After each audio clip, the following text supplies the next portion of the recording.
So you just heard the tapes, the first phone call that was made to the parents where the hospital staff is heard saying that she is not well, and the parents worried are asking, was it fever? And then there comes the second phone call. Even then, the hospital staff continue to say that she may have committed suicide, Pranesh. That's right. Tapas and Sabyasachi are joining us. Tapas, you've accessed the phone conversation. This is truly a super exclusive news break. For the first time on national television, we have the RG tapes. And what is the conversation?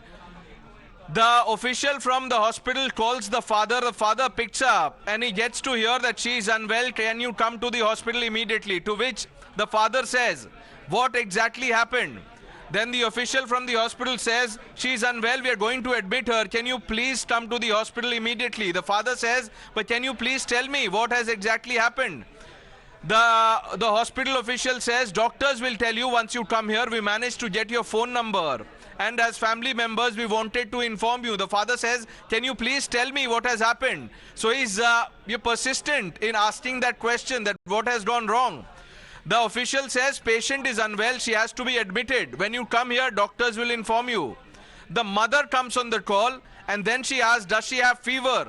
The official says, please come to the hospital, come soon as possible. The father then says, is her condition really bad? The official says, yes, it's very bad, come soon. Now, before we bring in Tapas and Sabyasachi, Pratibha, let's play out the tape once again. Then it's over to the two of our reporters. ওর একটু শরীরটা খারাপ হয়েছে, আপনারা কি একটু আসতে পারবেন immediate? কেন, কি হচ্ছে কি? ওর শরীরটা খারাপ, আমরা ভর্তি করাচ্ছি ওকে, আপনি কি ইমিডিয়েট একটু আসতে পারবেন? কি হচ্ছে কি সেটা বলবেন তো? সেটা তো ডাক্তাররা বলবে আপনারা এলে। আমরা আপনার নাম্বারটা জোগাড় করলাম, করে জানালাম যে বাড়ির লোক হিসেবে আপনারা একটু তাড়াতাড়ি আসুন। কি হচ্ছে সেটা বলো না তুমি। পেশেন্ট শরীরটা খারাপ, ভর্তি হয়েছে হসপিটালে, বাকিটা আপনারা এলে ডাক্তার বলবে। ওর কি জ্বর হয়েছে? আপনারা একটু আসুন, জলদি চলে আসুন যত তাড়াতাড়ি পারবেন। কেন, খুব অবস্থা খারাপ? খুব অবস্থা খারাপ, হ্যাঁ খুব অবস্থা খারাপ, একটু তাড়াতাড়ি চলে আসুন। So these were the two phone calls that were made to the family members. Let's go across to Tapas, who accessed this phone call. This is very, very crucial because the parents of the victim have been saying time and again that they were misled by the hospital staff. Tapas, you've accessed the phone conversation where very clearly it confirms what the parents have been saying. They're helplessly asking the hospital what happened to her. First, they're told she is unwell. Then they're told that she may have died by suicide. Well, yes, absolutely. Time and again, the parents have said that when they got the first call from the hospital, it was not disclosed that exactly what happened. And surprisingly, in a hospital, when a doctor dies in this manner, it is expected that there are lot many doctors to attend her. And after seeing the condition, how could the hospital suppress the fact? In the first place, they say that if you please come to the hospital, your daughter is unwell. When the mother says, does she have fever? They say, she's unwell, you all come as fast as you can. Her father even says, is the condition very bad? The hospital authority replies and introduces herself as an assistant director of the hospital and saying that yes, her condition is not well. And later on, again, she informs that she might have committed suicide. So this is where the parents time and again have complained that the very first time there were efforts being made to hush up the fact that exact cause of death. Who all were present while this call was made?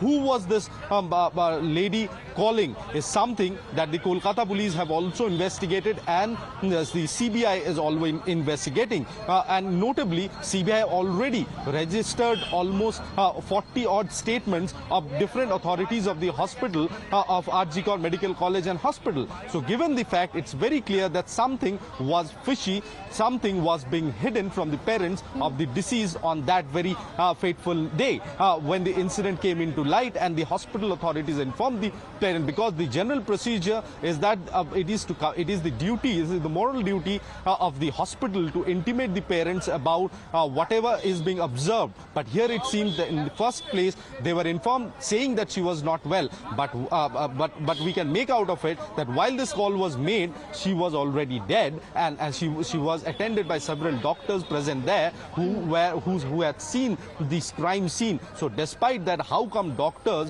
try to play this low and inform the parents about her unwellness, not stating that she might have died and that could be a suicide, which was later revealed. So there is contradiction in the call, in the response from the hospital, which was made. And this is a hospital. They know the condition that the woman was found in.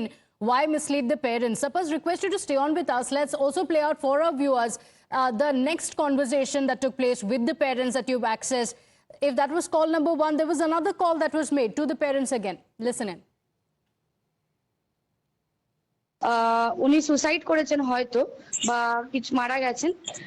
Police রয়েছে, আমরা হসপিটালে সবার সামনেই রয়েছি, phone করছি। আপনার উনি suicide করেছেন হয়তো বা কিছু মারা গেছেন। পুলিশ রয়েছে, আমরা হসপিটালে সবার সামনেই রয়েছি, ফোন করছি। আপনার Bharti Ghosh of the BJP joining us. Request you to stay with us, Tapas. So Bharti Ghosh, while parents have been saying time and again that they were misled, this phone conversation that my colleague Tapas has accessed confirms the same. The hospital staff had told the parents that the girl was unwell, then saying that she may have died by suicide. Yes, that's what we have been hammering from day one, that there was a deliberate and intentional attempt not only to mislead the parents but also to cover up all the evidences and to remove every bit of forensic evidence from the crime scene. This was the deliberate intentional attempt from day one. And you must know that in a government hospital, no staff would have the authority to pick up the phone and call the parent unless he or she has been instructed and authorized to do so by the head.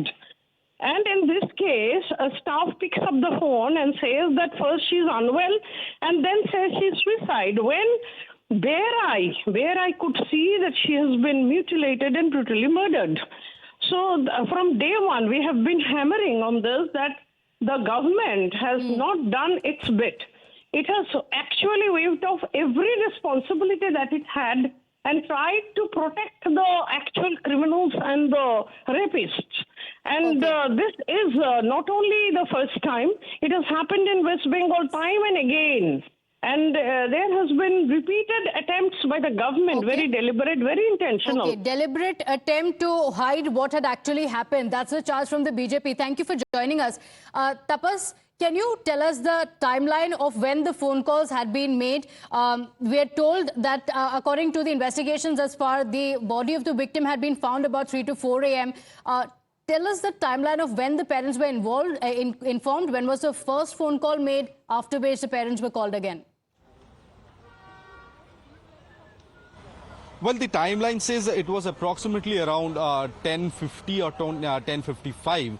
The timeline is still not very clear because the parents do not remember the exact timeline as well, and the second call is expected in next 15 minutes. So parents were duly informed, but the larger question, as Bharti Ghosh has raised, and also the junior doctors were raising since day one, that was the entire planning done by Shondip Ghosh, because it seemed that it was a deliberate attempt from the part of the hospital authority to hide the facts and figures from everyone, including the parents. So the parents in the first place were intimated that she was unwell, and secondly, when the second call went in, it was clear that she might have committed suicide. So was there a planning behind this? If yes, then who all were there? Because without authority of the highest, or without permission of the highest authority authority or hospital, an assistant superintendent cannot take call single-handedly to inform parents and say these things without prior approval of the authority. And the junior doctors protesting had been raising questions, even the parents, that there was someone very powerful behind this, that from the very beginning, after the incident came into limelight, there were attempts being made to hush up and try to hide things from coming out. So was it a part of a planned gesture is something that needs to be probed, and CBI is probing into the matter. But the larger question remains, who is this assistant superintendent who gave this call? We have been told by sources within CBI that this person have also been identified, and her record have also already been her statement have already been recorded, and Sandeep Ghosh have also been questioned based on these phone calls that was made, to which the Sandeep Ghosh response seemed to be contradictory to each other. Back to you. Okay, all right. So let's listen into the conversation. Like we mentioned time and again, this is very, very crucial. This comes amid the allegations that the hospital staff were trying to cover up what had happened in the premises. When the phone call was made to the parents, here's what happened. ওর একটু শরীরটা খারাপ হয়েছে, আপনারা কি একটু আসতে পারবেন immediate? কেন কি হয়েছে কি? ওর শরীরটা খারাপ, আমরা ভর্তি করাচ্ছি ওকে, আপনি কি ইমিডিয়েট একটু আসতে পারবেন? কি হয়েছে কি সেটা বলবেন তো? সেটা তো ডাক্তাররা বলবে আপনারা এলে। আমরা আপনার নাম্বারটা জোগাড় করলাম, করে জানালাম যে বাড়ির লোক হিসেবে আপনারা একটু তাড়াতাড়ি আসুন। কি হয়েছে সেটা বলো না তুমি। পেশেন্ট শরীরটা খারাপ, ভর্তি হয়েছে হসপিটালে, বাকিটা আপনারা এলে ডাক্তার বলবে। ওর কি জ্বর হয়েছে? আপনারা একটু আসুন, জলদি চলে আসুন, যত তাড়াতাড়ি পারবেন। কেন খুব অবস্থা খারাপ? খুব অবস্থা খারাপ, হ্যাঁ খুব অবস্থা খারাপ, একটু তাড়াতাড়ি চলে আসুন।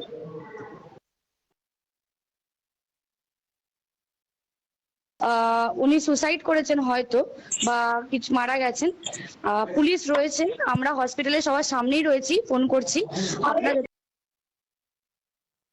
All right, so you heard the two conversations. First, where the hospital staff is heard telling the parents that she is unwell. The second phone conversation where they are informing the parents that she may have died by suicide. So, Tapas, like we were mentioning, time and again, the parents have raised questions on the hospital staff. The role of the principal also being questioned. The fact that she was found within the hospital premises, this was a hospital. The parents being misled, not in one conversation, two separate phone calls being made. By then, the girl had lost her life, but this is how the parents were informed. Well, absolutely. You can well understand that what parents were going through when they got the second call that their daughter might have died and that could be a possible suicide. And not only that, when they reached hospital, the parents time and again have reiterated that they were made to wait for 3 to 4 hours before they were allowed to see the face of their deceased daughter. And in the meantime, we had seen so many people getting inside this crime scene, and so-called, as per the Kolkata police stated, it was 11 feet outside. It was 40 feet of the crime scene was completely cordoned off. The 11 feet where we saw at least 20-25 people gathering inside the crime scene. But despite that, the parents were made to wait. So Yes. what was that thing that they were trying to hide? Why were they trying to hide? Several questions, like you mentioned, Tapas, several questions that remain unanswered. This only opens up another box of questions. Request you to stay with us. We have Zeenat Shaukat Ali joining us on the broadcast. And Zeenat, what do these two phone conversations tell us about the hospital? First, the parents are told the girl is unwell. Then the helpless parents continue to ask, and they're told that she may have died by suicide. That's very, very. This is a very peculiar and an unwarranted thing for something like this to happen in a hospital. You see, where there is a girl and her parents are making inquiries, and they're giving these multiple kind of versions. It sounds extremely dicey, and it does not sound clear at all. There is something that is being, somebody is hiding something and somebody is not revealing something, and this is very unbecoming of an institution that is supposed to cure, and that is a hospital. And that also to a young girl like that. And, you know, keeping the parents in the dark, it seems extremely, it seems very, very dicey to me. Absolutely. Thank you for joining us. We have Indranil Khan of the BJP also joining us on the broadcast. Mr. Indranil, time and again the BJP has been alleging a cover-up. Are these tapes proof that all was not told very transparently to the parents? Well, it's a matter of grave concern because something has happened, and it was very evident from the situation, from the scenario, that it was not a case of suicide, but something very bad has happened. But a person, an on-duty doctor, daughter of Bengal, and she was an on-duty doctor of that, and also a postgraduate medical student from that institution. And such irresponsible statements, and it raises to suspicion only, because why was it trying to cover up as a suicide when it was not? It was clearly not. The way the body was there, I can't utter even that ghastly situation, and it was definitely not a suicide, as evident later on. Okay. And that I request you to stay on with us. We have Riju Datta of the TMC joining us on the broadcast. Riju Datta, time and again allegations on the hospital. Now the tapes are out. I hope you've heard the tape where the parents very clearly have been misled. What do you have to say? I have heard the tapes. Now, what is the authenticity of the tapes? I do not know. There is nothing that the West Bengal administration or Calcutta police can do about these tapes. And I'm saying this with all humility. The case is transferred to the CBI. They have been investigating this for the last 15, 16 days. The principal of the hospital, even today, he is called by the CBI. And the last 12 days, he is called regularly and grilled for 10 hours daily. So whatever steps that needs to be taken, if somebody has misled the family of the victim, if somebody has made these allegations, Calcutta police didn't do it. So if somebody from the hospital has done it, then everything and all the people of the hospital involved are in front of the CBI. Let the CBI take the adequate action, and we want justice. We want the CBI to file the charge sheet ASAP so that the guilty... This is completely on the hospital staff. The Kolkata police have nothing to do with it. Whether they were pressurized or not, you don't know. You're putting it completely on the hospital staff, that it is completely on them that they decided to mislead the parents. Saying that whoever has done this, Calcutta police has already done a press conference and said, the commissioner himself has said that we have not made any calls to the family of the victim. So whoever has done this, whether hospital, inside, outside, whoever, all the people... Outside? But if the parents of the victim are to be informed, it has to be somebody from the hospital or it has to be somebody from the police department. How will it be somebody from outside? So the Calcutta police commissioner has clearly stated that no, police had not made those calls. So hypothetically, even if I agree that somebody from the hospital has done this, then whoever are involved in this phone call are part of the hospital, starting from the principal Sandeep Ghosh, all of them are at CBI's disposal. Let CBI take exemplary and stringent action against all of them. Okay, but you from the TMC are condemning this, the fact that the parents were misled, because it was not one conversation. These are two different phone calls that have been made in a span of over 15 minutes. Both the times the parents have been lied to. Saying this on record, whoever has done these phone calls should be brought to book by the Central Bureau of Investigation. Whoever they are. We have no stake in this. Whoever they are, whoever has misled the family of the victims should be brought to the book ASAP by the CBI. But what they are doing, nobody knows.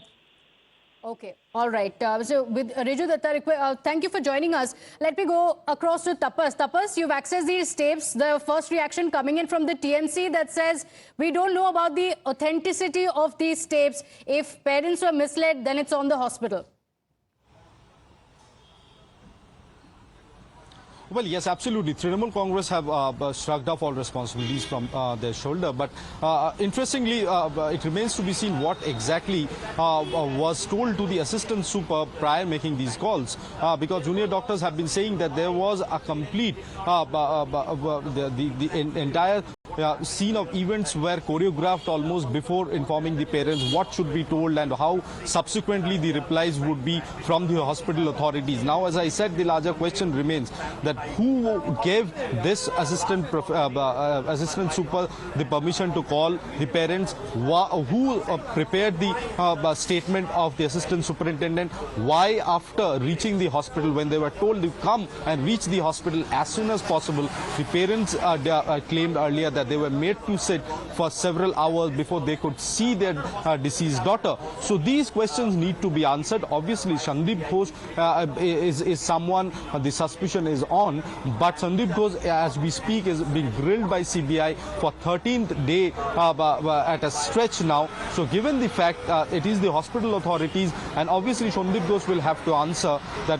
who gave this permission, why did they hid facts from the parents, why they tried to mislead the parents in the first place, and when parents reached the hospital, why they were not allowed to see their deceased daughter, why things were not told to them black and white, why this hush-up was, was there anyone whom the hospital was trying to shield, was there other people around whose presence there, if that was known to other people, could have brought more trouble for the hospital authorities. Right. So these are the questions that remains to be answered, and the hospital authorities that I spoke to, a few of the hospital authorities, they say that in RGKR hospital nothing can happen, nothing can be done without a green signal from Professor Sandeep Ghosh when he was the principal of RGKR Medical College and Hospital. That's the most important point that you have made, Tapas. Nothing in RGKR Medical College could happen without the permission, without a green signal from the then principal, Dr. Sandeep Ghosh. So was it an attempt from his end to mislead the family? There are many questions, viewers, that these phone conversations have now presented for us. Tapas, requesting you to stay on with us. Let's once again play for our viewers the two phone conversations exclusively accessed by Times Now. First time on national television, viewers, we are making you hear what happened when somebody from RGKR Medical College made a phone call to the parents of the RGKR rape and murder victim.